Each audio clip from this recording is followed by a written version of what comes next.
Ooh, Did it shooting work? the shift. Yeah, it shows it. I just clicked on it. What we got here? Waiting for Uwrench TV, September Oh, 2nd, they're all 6:13 going. p.m. This time I show all three going. Oh, perfect. So it actually shows them Okay. all jumping on, and I just got a notification that it just went live. So that's good. And there it is. Cool. So it is up. Cool. Awesome. Well, we'll see if anybody has any desire to listen to us Oh, tonight on the short your version. um I can hear myself through yours. What? Do you have your Let me turn mine down a bit. How's that? Oh, hold on. Hold on. I think no, I think yours is fine, but I am stupid. It happens. There we go. You Now hear that, I everyone? muted. Brendan said he's stupid on live stream. It is so true, though. It is so true. But Every now moment, I have every day. muted our live, so I'm not yes. hearing them. So you all. won't hear the feedback. That's where I heard you. So no, you can put your to- levels back to where they were. Okay. Hello to the Uwrench folks who decided to stop in, and since we couldn't get this working last time for you, we thought we'd have a really quick test session the night before we all go home for the weekend. Yes. So as some of you may have seen our 9-second blip of a live. Me and Ravi. Ravi's a good friend of mine. He has a shop in Phoenix. We talked, it was months ago, about doing a live for everybody, just to kind of shoot the shift, keep up on what's going on with the shop, answer questions that might not get answered in any of our previous videos. And then also just because it's one of those things where we wanted to help people be able to find Ravi who might need anything that he supplies. And also it's going to be live on his social medias as well, so that the people that follow Ravi will know about us as well, and we kind of play off of each other. So Yeah, so a bit of a cross-platform. So obviously, Brandon, while he does race, your location is predominantly street cars, I'd imagine, most of the time. And then on the other hand, we're on the other side. Like, I don't see very many street cars, but tons and tons of race cars. And obviously, our retail showroom is all about helping people go racing and having a good time on the racetrack. So a little bit of two different worlds, but they do mix in the fact that we both race together, or have, since you've decided you will come back eventually someday. yes, the plan is definitely 2023. I'm going to make a comeback. Excellent. I do. So I know right before I got on and I was talking to you on the phone about what kind of craptastic Friday you were having and what I was having in the shop. So you were having Porsche problems this weekend or this Friday. Yes. And I was having Subaru flat engine problems, flat engine issues. It's just nonstop. Actually, I will say one thing: having the Porsche engine at the shop while we were getting it ready to go back into the car, it was really fun because people would see it and they would say, "Oh, Subaru," and I'm like, "Nope, better." There's no holes in this one. Yeah. We do actually have a what is it? EJ 205. Oh, like a 0204 right now as nice. well. Well, we were working it's actually on for one of Caruso's projects. Oh, okay. I haven't. Man, how's he doing? He's up in Portland still, right? Yes, although he's still sending us stuff, so works out. I was working on a EJ 255, so 08 to 14 WRX non-STI. And I think I told you the brand new head bolt snapped at like 60 foot-pounds of torque. Like not even like the amount of torque those things go on with is an insane amount. It's really high, and that 60 is nowhere near it. You actually go up by 2 stages, then you loosen them by 180 degrees, then you actually tighten them twice by 90, then one more time by 45 degrees. God. It's terrible. It's That is terrifying. way too complicated. It's too complex, and it's a bunch of trash, and the head gaskets still blow. So does it really matter? Just give us a torque value, and let's send it on home. So the brand new OEM bolt broke on the second step, which is going from to about. We were trying to hit 70 pounds of torque, but it snaps at about 60. And because we're using one of those snap-on digital ones that reads it off as it goes. Yeah, so it snaps off at 60, just whoop, it just goes all the way around. We pull the bolt out, and I take the bolt and I stick it down by the cylinder head to line the washer up and where the head would touch it. And I'm like, that's like 2 inches below the surface of the deck. So even with the head off, it's 2 inches down in the block that we can't see at all. Yeah. And I'm going, oh my God. Did I just buy a Subaru engine? What just happened here? Yeah. I can't imagine. You said you got it out. We did get it So out. So kudos. the last 4 hours of my day were stressing out on this particular project. We thought we'd have the whole engine together, timed. We were flying through it. It was going real well. No, we ended up. So I kind of realized that the tension of the bolt obviously is on the head of the bolt. It's not a stud. It's a bolt. So the tension's actually all up on the head. So I was thinking in my head, I'm like, theoretically, if it wasn't cross-threaded, which it wasn't because we hand tightened it all the way, we put it all the way in by hand. We had cleaned the threads, lubricated the threads, everything. Went all the way in by hand until it touched the cylinder head boss. So it couldn't be cross-threaded, so it shouldn't be impact or tight in that sense. So I'm like, well, if we could just get a purchase on it, it should come out. Theoretically, it should have no load on it. So I actually took the old bolt, I shoved it back in and put a whole bunch of load on it and then started twisting it, and it actually moved a couple turns. So then I knew, okay, it's not stuck in there. If I can get it out with that amount of torque, small amount of torque, but then the tip of the bolt, the remainder is sheared off, so then we're in the same spot again. I can't touch it anymore. So I've never done this before, but I was trying to. The problem with like doing a drill out in that scenario is you can't really center it very well, so you could go off to the side, and the bolt was broken like that. It wasn't broken flat. Right. So about an hour, me and Derek were just mulling over like, what do we do? I called B&B Machine. I'm like, what do we do? And they're like, we don't know. I'm like, okay, well that's great to know. Machine shop says we don't know. Good luck. I'm like, oof. So big brain energy. I was like, well, what if I just take a really low angle drill bit that has a really, not a point, just a really flat one. So 140, 150 degree angle one, which I had a couple sets of them that are just very flat tip. They're usually used in wood as opposed to steel, but they do make steel ones, which I had a set of Milwaukee ones. And what if I get one that's the same size as the hole? So it'll use the hole to keep it from wobbling. So I had Derek put a really sharp Milwaukee on there, and we put it on the low setting, the high torque setting, but the low speed setting, and lubed it up. And I just had him very slowly chip away at the tip of the bolt until it was flat. So then we had another drill bit that had a pilot point built into it, a flute. So he had the shape like this. We found one the same size. We put that one in there and made a little baby perfectly centered pilot hole 2.5 inches down inside the cylinder block. And then we started doing definitely big brain. Yeah, and then we started doing the reverse drill bits until we got to the appropriate size, and then we finally got one of those snap-on extractors in there, and it was sticking out, I shit you not, maybe 3 mils from the deck. Oh, geez. Because it's so deep in there, the length was an issue. So we got it, I put it in, and Derek put it in there, and he just went, we're like, oh, we're not going to tie tonight. The victory of backing out a bolt like just that. Putting pressure on it and slowly, just turn by turn, getting it out. It had about that much thread was down there. It broke at the top of the threads. And then when we pulled it out, so the bottom of the bolt, there was no evidence of stretching or anything. But the top of the bolt, it has a taper. It's stretched.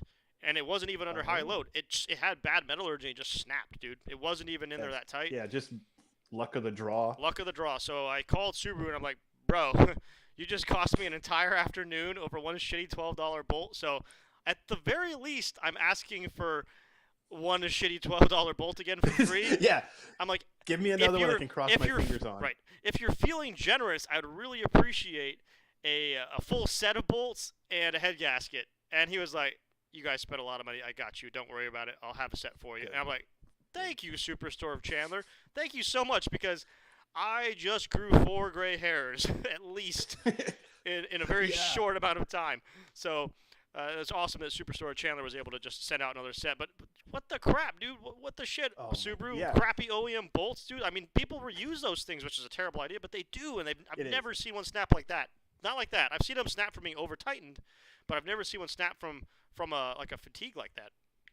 Yeah, no. So when you told me that you were having fun with that, and I asked if the threads were clean in the block, it was because we had a customer who they were renting a bay, and they were doing a They were doing a camshaft and head gaskets or something like that on a C7. Okay.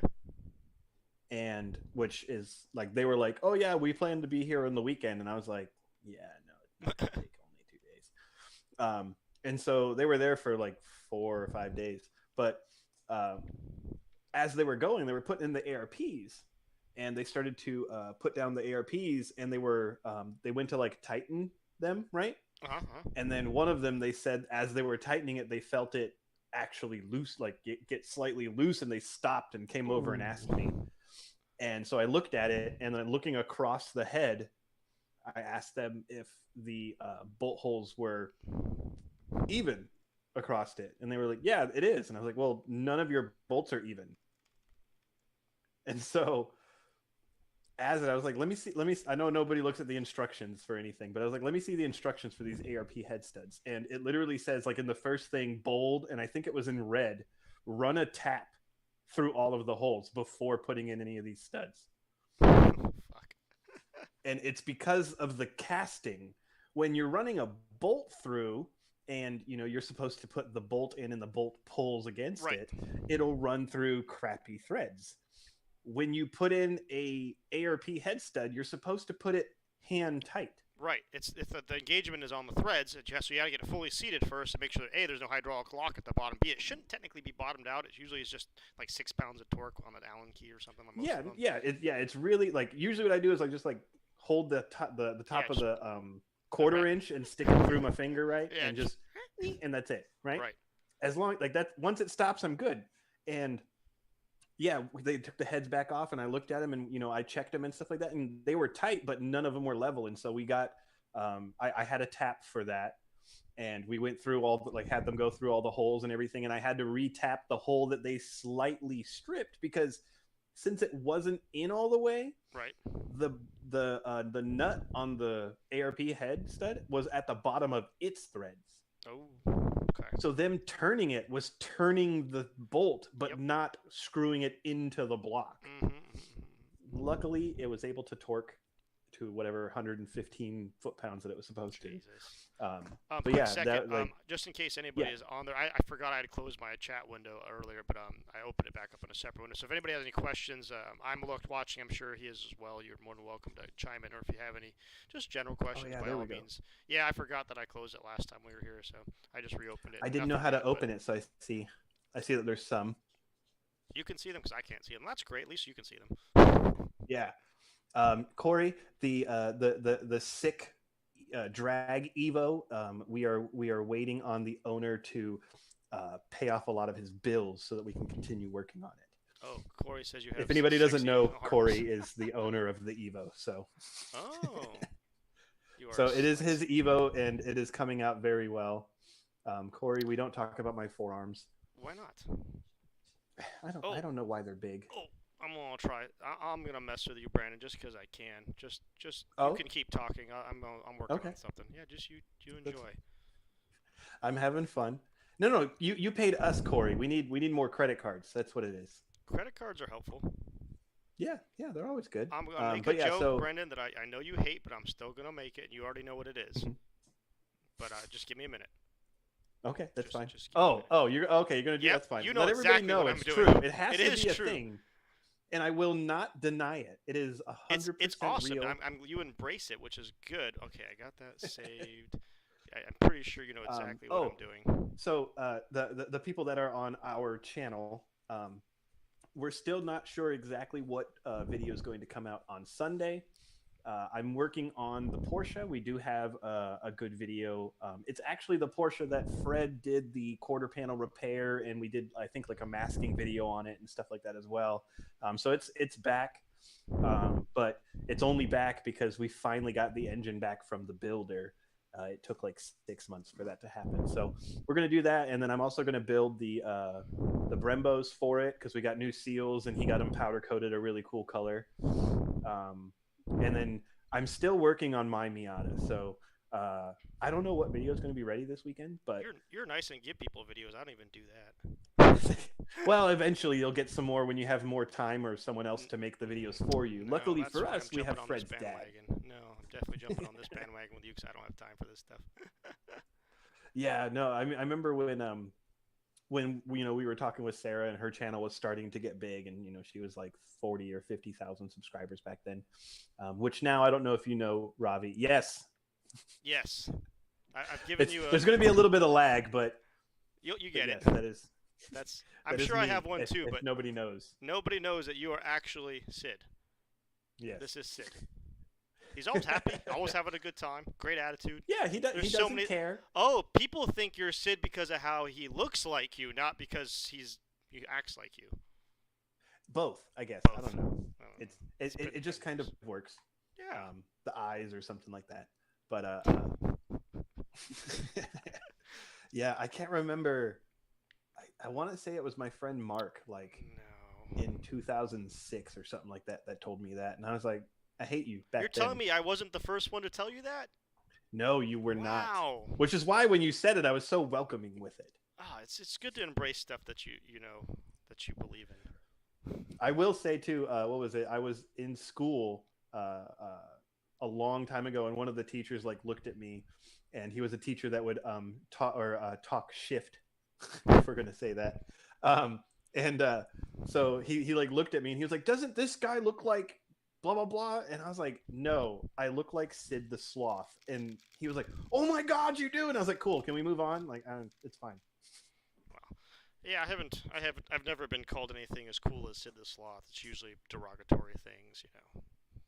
Well, I Different. mean, I guess it depends on what part of the country you're in for That's true. I that. don't like Mississippi very much. It's not a friendly Oh place. no. No, Yeah, not at I all. I don't know. I've been a lot of places, and I like Arizona. I do. I always It's so my explanation to everyone when they ask, "Oh, are you gonna ever move someplace?" I'm like, "I've lived, I think like 11 countries and several states, and how have been stuck here for just a over good 20 while. years now. It's been 20 years, I think, since I got here, and yes, I'm a lot older than I look. Um, I wasn't 5 when I got here. I was already out of high school. Yeah. But I always explain to people about Arizona. I'm like, it's the mediocre state. Everything is mediocre. Nothing's terrible. Nothing's absolutely amazing. It's pretty easy going. I mean, we got some beautiful scenery, but it's hot as hell half the time. We can go snowboarding, and Yeah. then you can go bake in the sun the other direction. You can drive to California. You can drive across country. You can go up north for a nice day. Go down south to Tucson for some reason. I guess. Yeah, yeah. Nobody wants to come down. I mean, you come down here for the hot dogs. I We used have to come down Sonoran there for hot dogs. EGs, but Ugh. now we have EGs, Well, so that's don't go true. down You there guys for finally EGs got anymore. We you have got a little spoiled. we do, but we Oh, have Portillo's, Corey and we Cody, have. Mississippi is his home, and he said it's hot trash. Thank you, thank you. So I went through Mississippi at approximately 2 in the morning in the tow truck towing the trailer, and Hmm. my brain was so used to fairly reasonable people most of the way on that trip, and we were cruising down the I-10. So we're right along the coast. We just left New Orleans. We went to NOLA to go racing at NOLA. So we were Oh, right, right. heading up to Road Atlanta, and I thought, oh, it'd be really cool to go along the coast and then head north instead of just cutting straight there. So it's like 2 in the morning, and we're cruising down, and I like let's get out and check out the ocean. We have it's right there, so we get out and check out the ocean, and then I kind of look around and I just see so many Confederate flags waving and good old boys, and I'm like nobody said anything, but I was like maybe it's time to just get back in the truck and Yeah. mosey on out of this area just for my Well, own safety and not having an altercation or something like that. I just there didn't was get that good one. vibes at all. Yeah, no, I feel you, and it's weird too, because like in Arizona, you'll see Confederate flags, but It doesn't feel the it's same. different. I don't know. Yeah, No, it does not I don't know feel how to the explain same. it. What is it? Tr Bolin. He said Tucson rocks. Spent 5 Yes. winters there. Yes, winters here are nice. Summers here, people complain about the heat or whatever. And actually, earlier this week at the shop, we were talking about the heat, and I was like, I'd rather be sticky from sweating all day than go out to my car and go to open the door, and because my fingers are so frozen, it's painful. Oh, we saw Black Canyon Garage said when installing seals and pistons and cleaned up Brembo, should you wait until you're installing on the vehicle or not just sitting around? So I've done both, honestly. A lot of times if I'm Oh, is doing that a something, comment from yours? yeah, on the other side, yeah. Okay. So if you Okay, fair. I'm gonna get you the restream login because then you can see everything. I just keep forgetting to do that, but then you can literally see Yeah, everything. We'll do we'll that get there later. sometime. Don't But worry about yeah, so it. when I rebuild brakes, obviously you use brake fluid on there when you're putting all the seals and all that good stuff. If I'm not going to be installing it immediately, I bag them and I just put them on the shelf for a while. But if I'm going to put them right on there, yeah. But otherwise, yeah, bag them and just let them sit on the shelf as long as they're sealed, so you don't get dirty and dried out. But that's what I usually. Yeah, I don't know if you about the same thing, but I generally also don't rebuild them until I'm putting them on within like days. yeah. I mean, like the Porsche ones that I was talking about that we're doing. He took them away and had them powder coated, and they've been gone for a while when I took them apart. So Uh huh. with those ones, everything that came out of it, excuse me, everything that came out of it, I sealed into little bags, and then I put into bigger bags for keeping them organized. And it's one of those things where, like Ravi said, you want to make sure that dirt and rocks and stuff stay away from them, and then you stay organized because Right. all of those things are very important for those. So I mean, we don't do a ton of engine rebuilds here, but the ones that we do, all of them are always long-term projects, and every time everything's bagged, labeled, and put in a. Usually, like our system is we usually have a I have a bunch of just containers, all what's it called, what do you call it? Totes. Totes, thank you. Bunch Yes. of totes, and we just label them with what car they are, and we just stack them up all in one. Like, this is all the Mazda Miata totes. These are all the K series totes for this. We just try to do that way, and everything's bagged inside. Because, man, I swear, before we started adopting that, which was still a few years ago, but before we adopted that really extremely simple and basic system, I spent way more time trying to figure out what I lost than putting it together was worth. So I mean, staying organized is just unparalleled. I mean, I again bought a bunch of those little Harbor Freight flip up things you can put bolts in and label the chambers too. That helps a lot if it's a lot of bolts or a whole car you're taking apart. We recently put a spec Miata together from the chassis up, like we came with a chassis with no wheels or suspension on it, nothing in it, just a painted chassis, and then boxes of parts. Oh boy. Thankfully, the owner did take some precaution and Good. label as much as possible, but there's still a lot of time to figure it out. When am I dropping Yeah. the next Superlap video? So the first one, like I said, was about the journey because nobody ever saw the journey. So if you don't know what we're talking about, on my channel we released a video of our journey to the Superlap battle event, which is a Yeah. big time attack What is event. your Yeah. channel called? That way. It's just My- under We my Don't guys Lift. can- It's just under We Don't Lift. It's just mostly has car racing videos for the most part. I'm not a lot of tutorials, but sometimes some shop life and stuff like that in there. Um, but anyways, yeah. So we did that journey video, which is trying to demonstrate how incredibly long these journeys can be through problems or just the fact that you're driving 13 to 30 hours in a couple days, and it's generally high stress. In this case, we had really bad weather, so we were dealing with really bad weather the entire way. To the point where we had to slow down to 45 miles an hour for most of the drive. About 8 hours, we're going 40 to 45 miles an hour and trying to keep the trailer on the road. But yeah, so to answer your question, the next video, we're trying to take everything we learned on the first one. Yeah, Ariel, we got both of the streams working now.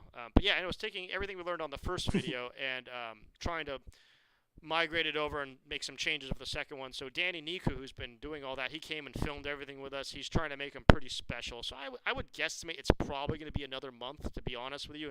We're still very new to making videos of this length, 20, 25-minute long videos that are not done in one place. Like, obviously, when we finish with this, it's going to publish a 20, 30, 40-minute long video. No problem, no editing required. But what Danny was doing is art, because he shot everything in 4K, and he's mixing it and getting the sound right and balancing it and color adjusting, because it was on multiple cameras, multiple days. So he's going to probably have another 40 or 50 hours into it before we get around to posting it. But thanks for checking it out, and we would definitely are looking forward to, because the next one should have actually the track footage and at the racetrack and some of the stuff that we did while we were there. Oh yeah, and that actually brings up. So I know it got cut out from your last live on Tuesday, or the one that showed up on your channel that we couldn't get on the U-Ridge channel, Right. Where we were talking about doing the real life track day, not the one where everybody thinks that we're these rich guys that just get to go out and drive everything. We actually struggle, and it's not a fun. Right. It's fun while you're driving, but everything else is just a trial. I wish I was filming literally yesterday. So I got my wider wheels or I got my wider tires, and this entire time, the last 4 years of my life with these wheels that are on the back of my car, I thought they were 10.5-inch wheels. No, they are 10s. I fucked up. Oops, sorry about that. I tried.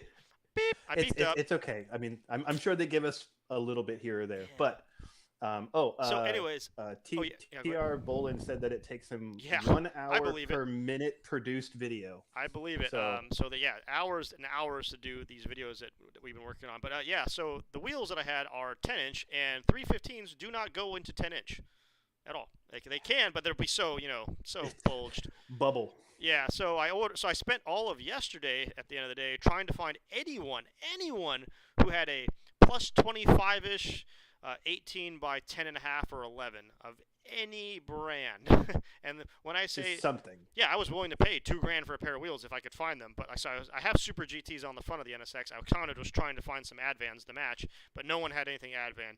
So that no one had anything Rays, no one had anything Inky. I finally remembered that Koenig has a pretty good selection of hypergrams. I don't know if you've seen the hypergrams. Yes. It's an okay wheel. It's RPF 1-ish. It's nothing special.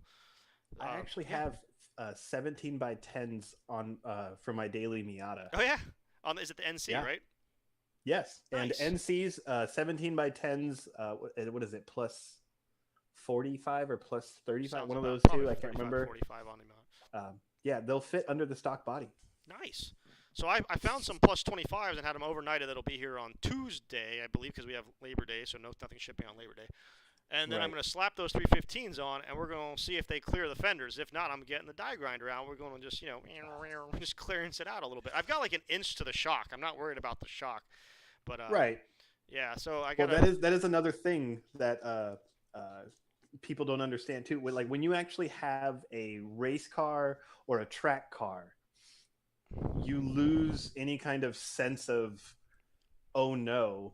No, it's just getting cut. We're cutting it. That's all what's happened. We're getting. Like I'm not going Robbie to Grid wants Life. This size. I'm not going to Grid Life for those little tiny ass 295s. Sorry about that, TR. Thanks for letting us know. He should move his mic away from his mouth a little further. It's a bit distorted. Oh, he's saying that your mic's a little distorted. Yeah, okay. We got him. Thanks for the help on that, guys. No worries. And we're just figuring this out. So thanks for working with us and everything. I don't know if you remember the old ones. I used to use this guy, but as soon as we moved to this not in-person style, I can't get any feedback without this thing. So right. I prefer to just have this sitting there, and then I need to get like an earpiece so I can hear you. I'll probably go back to that eventually. Yeah, I had that nice mic that I thought was going to be nice, and I'm telling it's you, actually the kind of the crappy. easy way.